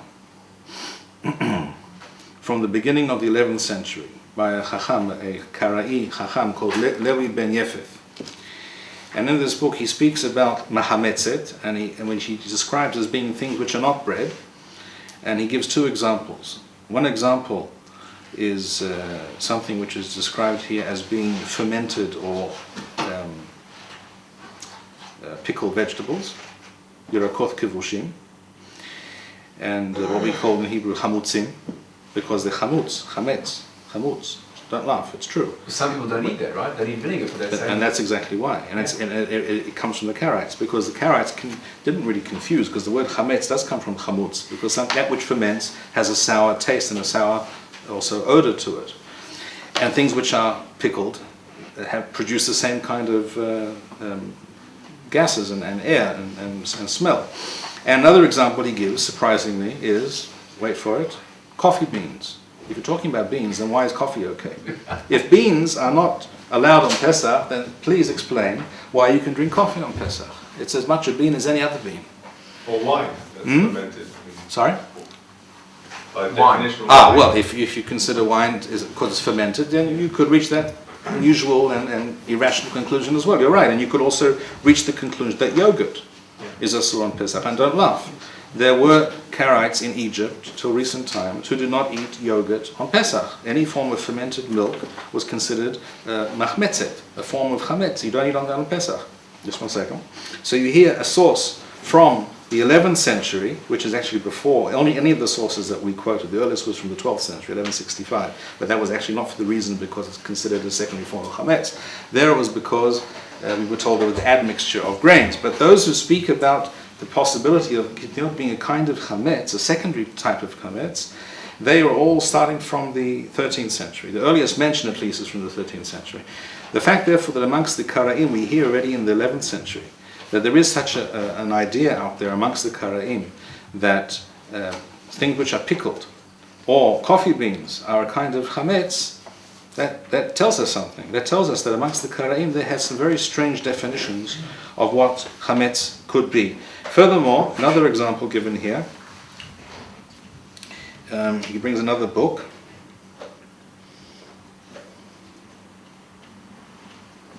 This one is from a person called Karaite called Yosef Karkasani, and he was from the time of Rav Saadia Gaon, and he mentions a view as follows. He says, "Ach shara zeronim kemach shelem eno machmitz kegon." He explicitly says what we say. What our halacha is that other kinds of grains or species that can become ground up, such as rice, millet, etc., and lentils, they are not chametz. But he says there are people who make this claim that they are chametz, and they are incorrect. And he's describing Karaim. He's not talking about non-Karaim. He's talking about Karaim. In other words, we see clearly from these and other sources that amongst the Karaim there was such a notion that things that we know are not chametz, they did consider chametz. So therefore, it occurred to me, it's impossible to prove conclusively, but it seemed quite reasonable to me, because we have to think, we have to try and discover some explanation why something which is so clearly defined by the Torah Baal Peh, so clearly stated in the Mishnah, enunciated in the Talmud, written out for us time and again by all the Geonim and all the Rishonim, how could it be that some Jews would come along and say, wait a second, if you cook rice or you cook lentils in a pot on Pesach and the water wasn't really boiling, then it could become a secondary form of chametz? It seems to me quite likely that somehow this notion entered the Jewish mainstream from Karaite circles, which, as I mentioned in earlier generations, were much more were much larger in numbers and existed in different parts of the world. For instance, in the area of Crimea today, southern Russia, Egypt, and other countries that we know of, Byzantium, which is today part of Turkey and the Balkans. In that part of the world, there were many Karaites, many Karaite Jews going back, if you go back in time, 1,000 years, etc. So we're trying to find some explanation how such an idea came to be. Where exactly the point of contact between Karaite Jews and regular Jews may have occurred, where this cross-fertilization, as it were, of ideas occurred, I can't tell you for sure. It could have something to do, for example, with the First Crusade. At the time of the First Crusade, many Christians from Western Europe, they came towards Eretz Yisrael, towards the Holy Land, in order to drive out the Muslims, correct? And they passed through Byzantium. They passed through precisely those areas where there were many Karaites. And I wouldn't be surprised if some Jews were also part of the crusade. Why would that be? Because, as we all know, from ancient times, a marching army needs to be provisioned. And people always made money from wars. As a wise man once said, it's a poor war from which a patriot cannot make a living. In other words, merchants always followed armies wherever they went. They provided them with all kinds of provisions, etc. I wouldn't be surprised if some Jewish merchants from, shall we say, France, from Germany, what have you, who provided the marching knights and their followers on their way to the Holy Land, and we know they went through Byzantium, which was a big center of Karaite settlement and learning at that time. I wouldn't be surprised if somehow that idea entered the Jewish mainstream through that particular avenue. It could be. This is it is something which cannot be proved, but it certainly we can say that 5 separate sources from the time of the Rishonim which tell us that there was such a view in existence, that these foodstuffs, lentils, rice, beans, etc., kitniyot, which are clearly not chametz, could somehow nevertheless be considered to be a secondary form of chametz.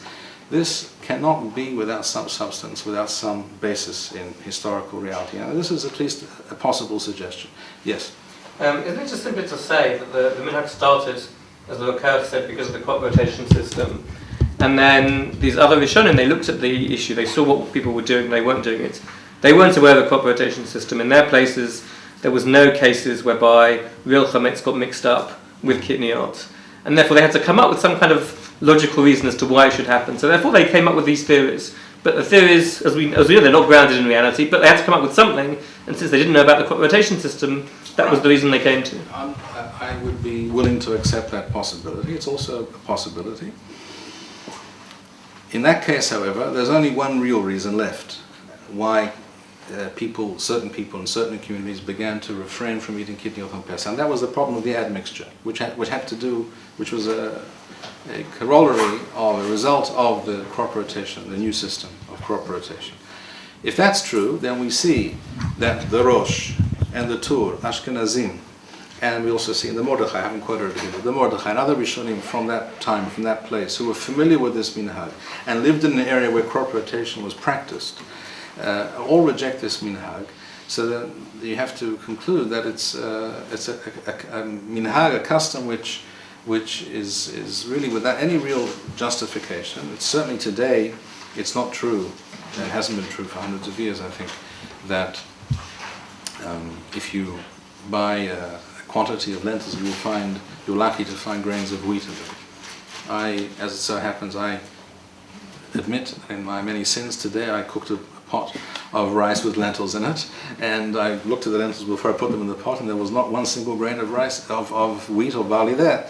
And never have I found such a thing, not in rice, and not in lentils, not in beans. I never found such a thing. But does one check? And I've checked, I do check. No, but does one check on Pesach? One should check, but in practice you won't find anything. Maybe in the time of the Rokeach it was more common to find something. Today you won't, because today rice that we have today is not grown in Israel. It's grown in I don't know where, in Cambodia, in Russia, in maybe in Persia, in China, in Far Eastern countries. If we buy other substances such as wheat, it comes from other countries, Canada, Australia, the United States, whatever, what have you.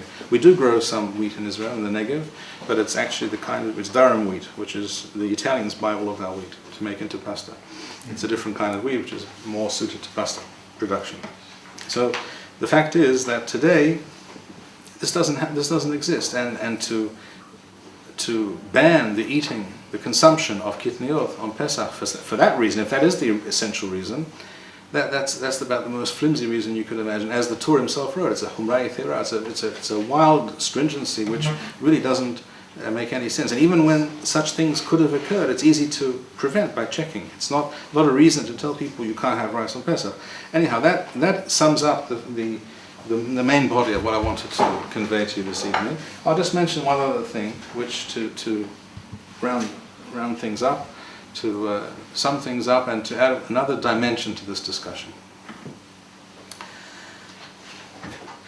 The truth is that everything I've told you, to the best of my knowledge, is true. And even my suggestion that some kind of Karaite influence had some role in what we've discussed here tonight is also, I think, quite possible, although I admit it can't be proven. However, there's something much more fundamental and much more meaningful to my mind with regards to this practice. And that is not just, now I'm not referring only to the practice of eating kitniyot and not eating kitniyot on Pesach. I'm talking about the fact that when you have a Jewish people that has been scattered across the globe for millennia, and then after such a long and bitter galuth, we begin to return, as we have now for many generations already, starting at least 200 plus years ago, in ever increasing numbers. The first Talmidim of the Gra who came to Eretz Yisrael, the first Talmidim of the Baal Shem Tov, we're talking about over 200 years already. Okay, and from that time on, the Jewish presence in Eretz Yisrael only increased over time. When the Jewish people begin to return to our ancestral homeland, to Eretz Yisrael, what we need to address is the following simple fact, that we are trying, or what we should be trying to do, is to reconstitute the Jewish nation. Not to continue as a disparate, separate and clearly identified ethnic groups from different countries. In other words, Hungarian Jews and Moroccan Jews and Yekim from Germany and Temanim from Teman, which we're all familiar with these different backgrounds, ethnic backgrounds, geographical backgrounds of all the Jews in the world today. And there's no problem with that fact. That's the reality of history. But do we allow that to continue to be the norm? Do we allow that to be the basic format of the Jewish people, which is not really a nation at all, because we're divided and subdivided into these little categories and groups? If you have a situation in which today in Eretz Yisrael you have millions of Jews, Baruch Hashem, 6 million odd Jews, more in fact, and some of them don't eat Kitniyot, and some of them do eat Kitniyot on Pesach. By the way, the vast majority in Israel today do. I'm talking about those who keep Pesach. Then you have within Eretz Yisrael today a form of Galut Judaism which is being perpetuated within Eretz Yisrael, and if you suggest that halachically there's no way out of the situation, the Ashkenazim have to stick to what the Ramah writes. What did the Ramah write? May I remind you on page 2, the Shulchan Aruch, source Heth. The Ramah wrote, "Minhag ba'Ashkenaz la'ahmir ve'en l'shanot." If you can't make any change, and you're locked into this reality, into this system, then the Jewish people really is in a kind of frozen,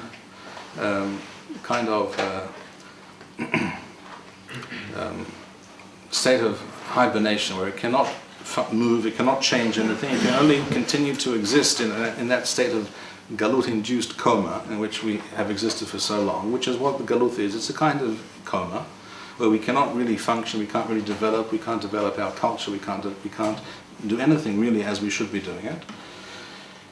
If we allow that reality to control us and to define who we are, then I don't see how we can ever move forward to anything bigger. In other words, what I'm suggesting is that the question of whether we eat Kitniyot on Pesach or not is actually part of the roadmap to Korban Pesach. If you want to get to a Korban Pesach one day, then we have to reconstitute and redefine the Jewish people, the Jewish nation, not as individuals who have arrived here from 100 different countries around the globe, who all identify as Ashkenazi, as Sfaradi, Yehudi Polani, Yehudi Parsi. If we continue with that identification, that self-identification, we accept those Galut identities, and we think of ourselves in those terms, then really we are preventing the real reconstitution of the Jewish nation. The Jewish nation will never move forward if, when it comes time to decide who's going to be the Kohen Gadol, we're going to have to decide whether it has to be Sfaradi or Ashkenazi or Temani perhaps, and whether he will eat rice on Pesach or whether he won't eat rice on Pesach. You can just imagine now. Imagine today that somehow miraculously it became possible to build the Beit Mikdash. In other words, the government, all the Arabs said it's a wonderful idea, and the government said, we're all for it, go ahead. You can just imagine we would have a Mikdash all ready to go, and now the question would be who's going to be the Kohen Gadol, or who's going to be on the Sanhedrin. You can just imagine exactly what would happen. It would be just like the elections for the Rabbinut Rashit today. You would have these people rooting for these ones over here because they're Sfaradim and they're Ashkenazim, and he's from my yeshiva and he's from that yeshiva. The Jewish people can't work that way. And they will not work that way. It will never happen. The essential reason we cannot really arrive at the point where we have a Korban Pesach today is not because of Arabs, not because of the government, not all these. There are also issues, but imagine that these issues disappeared somehow. Those are not the real issues. The real issues are within us, within ourselves. We are not truly psyched up for the idea of getting our act together as a Jewish nation, living in Eretz Yisrael, leaving behind our Galut customs and practices which divide us, which cause division and perud levavot within Am Yisrael. If I can't invite my Sfaradi, or rather, if my Sfaradi neighbor can't invite me to his home on Pesach, you can say what you like, but there's a perud right there. There is a certain division, there's a certain break, there's a certain distance that is caused and forms between us, which doesn't allow us really to function as one united group. And there's two chief rabbis for the same. Which is again a perpetuation of the Galut reality, bringing that into Eretz Yisrael and maintaining the galut within Eretz Yisrael, apparently indefinitely. What I'm saying, for many reasons, which I can't go into right now because I know it's getting late, what I'm saying is that we're not locked into that system. We can break out of that system, and I think we must. And even if you ask me, what about the Ramah, who says, Minhag ba'ashkenaz la'ahmir wa'en l'shanof, even if I accept that statement, which I don't, and I could explain at length why I don't, but let's say I do. But note what the Ramah wrote. What did he write? Minhag efo? Ba'ashkenaz. We're not in Ashkenaz. We're not in Russia. We're not in Germany, which is originally what the word Ashkenaz means. We're not in Poland, where the Ramah lived. We're not in Russia. We're not in Ukraine. We're not in Hungary. We're in Eretz Yisrael. It has never been Minhag HaMakom of all the Jews in Eretz Yisrael not to eat Kitniyot. The Ramah could say in his day, all the Jews in my part of the world don't eat Kitniyot on Pesach. That would be a true, correct statement. It's true, by the way, that 100 years before his time, that's approximately when the Minhag really became widespread. Only then. It's only about 600 years old, apparently. Because the Tur tells us that it's not the common practice, even amongst the Ashkenazim, and he was only writing 650 odd years ago. So it's approximately 600 years. But let's say, we talk about the time of the Ramah, he would say, well, it's now the Minhag amongst all the Ashkenazim. That's true, it was in his day. But where? He says Ba'ashkenaz. Why? You know why he says that? Because a Minhag is Talul Makom. That's the halakha. A Minhag is not something that you can pack up in your suitcase and go off and travel to another country and open up your suitcase and take out your Minhag and put it on the table and there it is. That is not how Minhag works. Minhag in halachic discussion, in halachic terms, is something which is done in a certain practice which is common and done by all Jews of a certain place. But if you move away from that place to another area where that is not the minhag, you are no longer required to follow that minhag. This is not something I made up. This is mufrash in the Gemara Masechet Pesachim, Perek Makom Shenagru. It's in Masechet Chulin. It's in a number of places in the Shulchan Aruch. That's why it says in the Mishnah and the Gemara and the Shulchan Aruch that if you live in city A, where the minhag is not to eat, shall we say, a certain thing or do a certain thing, and you move away from city A to city B, even if you move there just for a holiday, just to visit a friend for a week or two, then nothing's changed. You're going to go back to city A. You have to maintain the minhagim of city A. But if you move away to settle in city B, where that is no longer the minhag, that is not the minhag, never has been, then as soon as you settle down in city B, you are now no longer required to follow the minhag that you practiced all your life. That is the halakha. It's not in the source sheet before because we would be here another 3 hours.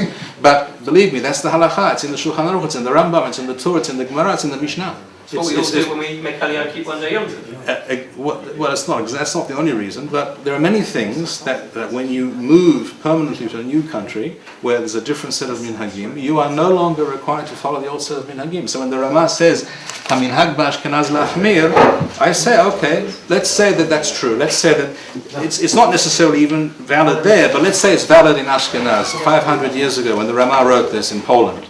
But it's not valid here. It's not something which you're required to follow here today. Hang on just 1 second. Therefore, I'm saying, and this is something, and this is the very last source. This I have to tell you. This is the very last source on the end, at the bottom of the last page. The Gra, the Gaon of Vilna. It's known that the Gra, who was Ashkenazi from Lithuania, it's known that he wanted to move to Eretz Yisrael. It's more than that. It's known that he actually left Vilna and began to travel towards Eretz Yisrael. At some point, he turned around and returned. And that to this day is a mystery. Why this happened, we don't really know. And it doesn't matter right now. What matters is that it's recorded in his name, and this is the source. The source is called Ma'aseh Rav, Tosefet Ma'aseh Rav, at the end of that book. It reports the name of Rav Yaakov Kahana, who was someone who was close to the Gra, who said as follows. The Gra said to him, Lo yiten Hashem she'ezke lashevet be'eretz HaKodesh. Halavai that Hashem should give me the zchut to move and live in Eretz Yisrael, Eretz HaKodesh. Kedai hu li she'pater lechol ha'pahot minhagei Polish. If for no other reason, because then I would be free of the minhagim, literally of Poland. Now I don't know why he said Poland specifically, but I think he meant minhagei Ashkenaz. It's known that the Gra was a very independent thinker. He didn't like all the minhagim, all the practices that he saw that were very common in his part of the world, in Ashkenaz, in Lithuania, in Germany, what have you. He didn't agree with many things. But he felt, and he did actually express himself and actually did differently on many things, but most of the community didn't follow him, but some of his students did. That's why some of his students who came here over 200 years ago, they established here as a standard Ashkenazi practice things that the Gra had said, which was a big deviation from the standard practice over there. So, just one second, I know you want to ask a question, just one second. The Gra said, Halavai should be able to move to Eretz Yisrael. I'm sure he had many reasons for moving to Eretz Yisrael. I'm sure that eating rice on Pesach was not the major one. But he did say, although, yeah, if you like rice, it's a pretty important, it could be something to take into account, yes. But no, I'm sure that wasn't his real reason. But he did say, if I move over there, then I won't have to follow all these minhagim that I have to deal with over here. In other words, the klal, the rule of thumb is that when we have made the move, Baruch Hashem, we're all here. We're not in Ashkenaz, we're not where the Ramah was, we're not where the Rosh was, we're not where any of these Chachamim were. We're in Eretz Yisrael. If we've made this move, we are now in a position, quite deliberately, and based on the most solid and fundamental halachic sources, to say we now are in a position to establish a new set of minhagim for the Jews in Eretz Yisrael, which will allow us to reconstitute the Jewish nation and to move forward to become what we are supposed to be here in Eretz Yisrael, which is Mamlechet Kohanim and a Goy Kadosh. The word Mamlecha in the Torah is usually translated as a kingdom, but in modern parlance we would translate it as a state. Our purpose is to become a Jewish sovereign state, a national entity, a nation living in Eretz Yisrael according to the precepts and the principles and the values of the Torah. In order for us to do that, we have to break out of Galut mode Judaism and move into Geula mode Judaism. And this is just therefore one example of the kind of thinking and the approach that we need in order to achieve our destiny and that which Hashem expects of us. Now, you had a question. Yes? It seems a little bit disingenuous to use the Gra in this example. First of all, because the Gra himself gave a different explanation for the Kitniyot Minhag in his parish on the Shulchan Aruch, which wasn't one of the ones that the Rav mentioned, but he gave his own explanation, meaning he found it meaningful to actually explain what the Minhag was based on, which didn't have anything to do with living in Israel or not living in Israel. And second, when the Gra's Talmidim came to Eretz Yisrael, as the Rav pointed out, they retained their Minhagim against the idea of... Some of the Minhagim, not all. But many of them, which is where a lot of the Ashkenazi Minhagim in Israel come from. And the entire idea that there should be only one custom in Israel doesn't seem to hold up, even when the Jews were in Israel as a sovereign state by a chaining period. Let's say, for instance, if you were living in most places in Israel, right, you wouldn't eat, as we don't, chicken cheeseburgers. But if you lived in the Galil with Rabbi Yossi, then you could eat them. And nobody ever said, okay, well, we want to have one minhag. You know, people from the Galil couldn't eat. No, people outside the Galil couldn't eat in the houses of the people in the Galil. I know what you're saying. Let me answer briefly with regards to the Gra. It's well known that everything that is written in Biur HaGra and the Shulchan Aruch was written before he turned 40. Anything that he thought or said after that point does not appear in Biur HaGra. That's a fact established by all his Talmidim, by Ruchani Volozhin, by Rabbi Yisroel Mishklov, etc., etc. And it's clear from many of the other works that we have from the Gra, which were not written by his own hand, but by his Talmidim, such as Shnof Eliyahu on the Mishnah, and his Be'ur on the Yerushalmi, and many other things that we have from the Gra, that he changed his approach, developed over time, from before the age of 40 until he passed away at the age of, I think, 77, if I'm not mistaken. His ideas, his thinking developed and evolved over time. He became more and more... he leaned more and more to being posek according to the Yerushalmi, according to the Masechet Soferim, as we see in many, many sources. So the fact that in the Biur HaGra and the Shulchan Aruch, he offers an explanation for something, he does that very often in the Biur HaGra, even with regards to opinions which appear in the Shulchan Aruch, in the Mechaber or the Ramah, even with regards to opinions that we know for a fact that he was opposed to, either then or later in life, that he didn't hold by, but he offers explanations. He offers a source for that opinion, even though he actually rejects that opinion. But that doesn't mean he won't offer a source or a possible explanation. But when it comes down to halacha l'ma'aseh, he wasn't in favor of such a view.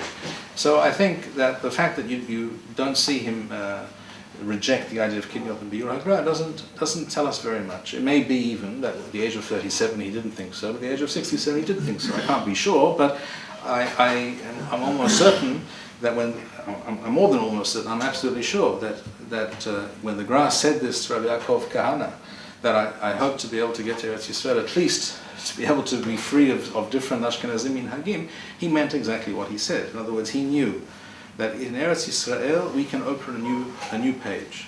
We begin a new chapter. We're not in the same position as we were before. That's the point here. It's not the point that I'm making is not specifically with regards to Kitniyot. In the case of the Gra, it has to do more with the whole halachic approach. So the whole question of minhagim and psak halacha. In Eretz Yisrael, things do change. They should change. If they haven't changed up to this point sufficiently, I would say that's the problem. That's exactly the problem. Rabbi Yosef, for example, was also of the same opinion. It's true that he wanted everyone to become Sfaradi, but he did say that when we all move to Eretz Yisrael, we should all follow one system of halacha. The idea, therefore, is not a brand new idea. Others have talked about it. But in order to make it a reality, that requires both a lot of knowledge and also some courage. You have to be willing to think outside of the box and to be different. And that's not something that we find everyone is willing or able to do. It's easy to go with the flow. What I'm claiming is that it's not always the case that which is easy is the right path to follow. Sometimes the path of least resistance is not the correct path. Sometimes dafka, the path of most resistance, is the correct path. And the Gra dafka knew a lot about this. The Gra was very unhappy with many minhagim of the Ashkenazim. For one classic example is, what do we here in Eretz Yisrael today do on Shabbat Chazon, the Shabbat before Tisha B'Av? What do we do? What do we wear? Shabbat clothes or regular everyday clothes? Shabbat. We all wear Shabbat clothes, but if you look in the Ramah, you look in the Maharil, you ask yourself what was done in Europe in the time of the Gra. Everyone wore regular clothes. No one wore Shabbat clothes on Shabbat. The Gra thought this was a terrible idea. He thought it was a Chilul Kvod Shabbat. He himself wore Shabbat clothes in Vilna on that Shabbat, but most other people did not. But some of his Talmidim got the idea, and when they came here to Yerushalayim and to Tzfat in the early 19th century, and some of them even before, they established the new Ashkenazi Minhag, which was to wear Shabbat clothes on Shabbat Chazon. No one today even remembers that old Minhag. I only saw it once in Eretz Yisrael, once in a certain shul many years ago. I was sitting there on Leil Shabbat, and this Jew I'd never seen before, obviously a visitor from Chutz La'aretz, walked in, and he was obviously wearing non-Shabbat clothes. His clothes were drab and disheveled and didn't look at all like Shabbat clothes. And it was clear that it was a deliberate act on his part not to wear Shabbat clothes on Shabbat, because that was a standard and still is a standard halacha in many parts of the Ashkenazi world. The Gra was opposed to this. How did that change? Because his Talmidim came here and says, here, we're now here, not over there. We make new rules now. We can now lay down new laws. And that's exactly what they did in certain areas of halacha. They didn't do it in all areas of halacha. But I would tell you that is the way of the world. Each generation has its destiny, its task, the particular job that Hashem delineates for us in this particular time. And the next generation will continue the process. That is at least how I understand the Gra's comment here. I'll just... Thank you very much. The fact that a minhag is kind of a local thing. Mm-hmm. I love that idea, but in terms of support for it, can you give a little bit of explanation where that meaning comes from, where that proof comes from, that that's actually what minhagim are all about? Brief. We have the fifth chapter of Masechet Pesachim is called Perek Makom Shenahagu, a place where the practice is such and such. That's how the chapter, the Mishnah begins. Makom Shenahagu, Kach v'Kach, you're not allowed to do this. Makom Shelo Nahagu, you're allowed to do it. The whole concept of Minhag in Halacha is a localized phenomenon. What does that mean? If something is the Halacha, it's the Halacha for all Jews everywhere. It doesn't matter where you are. You can be in Yemen and you can be in Siberia. If that's the halakha, you have to do it. It applies to all Jews. What is a minhag? A minhag is something which does not apply to all Jews, because it was something that was, for whatever reason, accepted in a certain part of the Jewish world, but not in all parts of the Jewish world. And that is a minhag. That applies only to those people in that area, as long as they are there. But if they move away, as the Gemara explains explicitly, as I said, I'm not going into all these sources now because that would be a whole separate discussion, a whole separate shiur. But the sources are clear and unequivocal. When a person moves away from an area where this is the minhag to an area where that is no longer the minhag, he is no longer required to follow what was the minhag in his original place of residence. So, in simple terms, when Jews leave other communities from around the world and move to Eretz Yisrael, they're not required to continue being Hungarian Jews or Yemenite Jews or Persian Jews or Moroccan Jews. They now can just be Jews in Eretz Yisrael. That's a new kind of Jew, if you like. Now, I know, we all understand, even without being great experts in anthropology and sociology and what have you, that such changes take time. In other words, people are used to living and dealing and thinking about things in a certain way, and such things do not occur overnight. True. But we haven't just been here a day or two or a couple of weeks, we've been here quite a while already. In other words, the Jewish people have been returning slowly but surely, and actually at an ever-increasing pace over time, for the last 2 centuries plus. We have been returning to Eretz Yisrael such that the present situation is that at this moment in time, at least 50% of the Jews in the world live in Eretz Yisrael. That is the consensus of the greatest experts in the field of Jewish demographics today, with the rate of assimilation, unfortunately, in Chutz La'aretz, and the Jewish birth rate in Chutz La'aretz being as it is, and the Jewish birth rate being here as it is. Today, there are probably not more than 12 million Jews in the world, and over 6 million of them live in Eretz Yisrael. So at least approximately half of the Jewish people live here. That is a complete and total change for the Jewish people in terms of Jewish history, Jewish reality.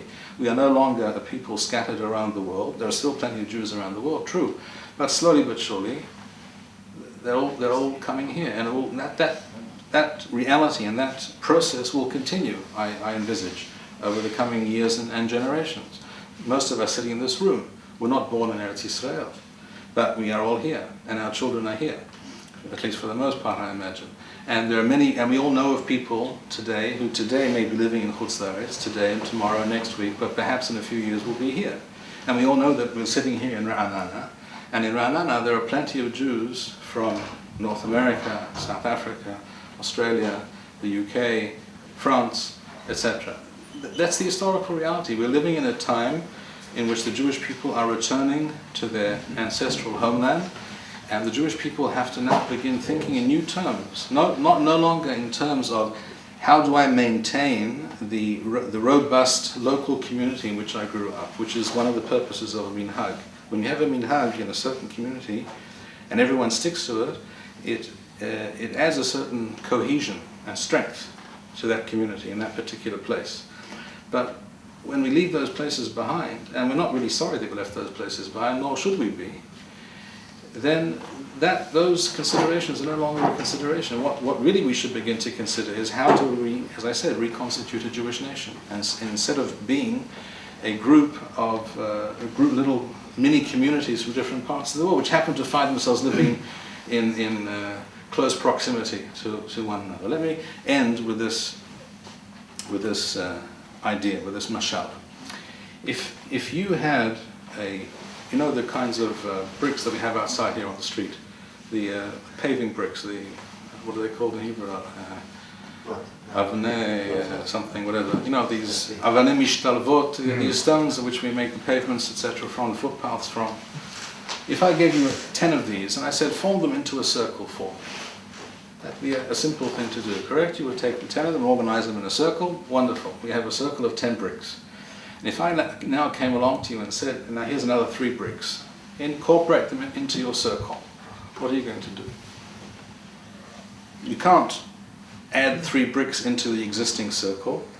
What you must do, whether you want to or not, is to break your existing circle, take it apart, disassemble it, and create a new circle with 13 bricks. That's exactly our situation.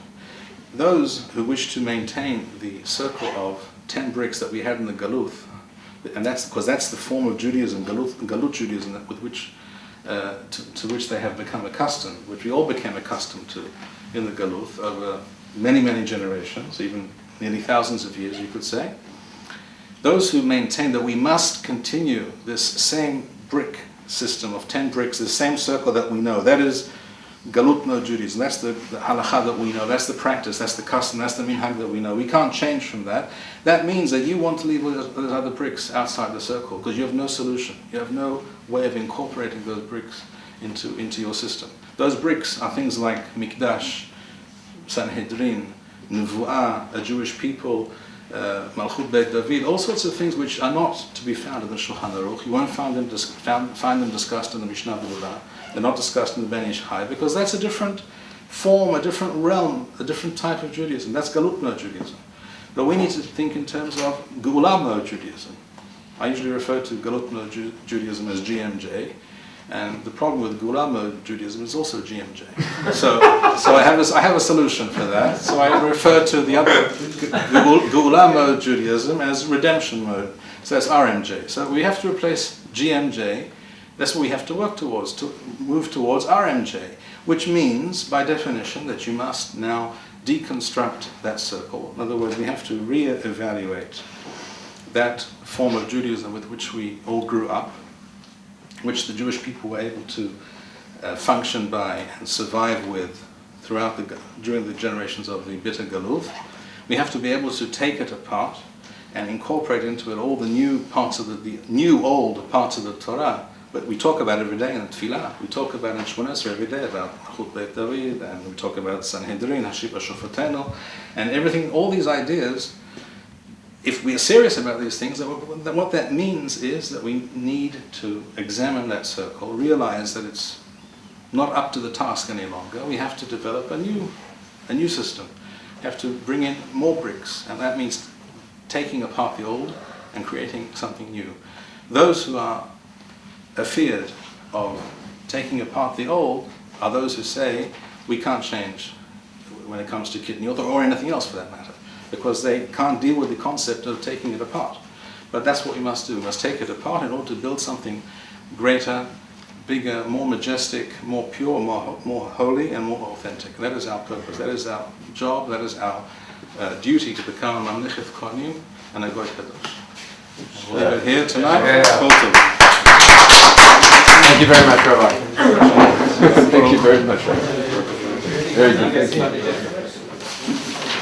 We would like to encourage our viewers to share these videos with friends and send in your responses. We would also like to suggest the following opportunity to our viewers.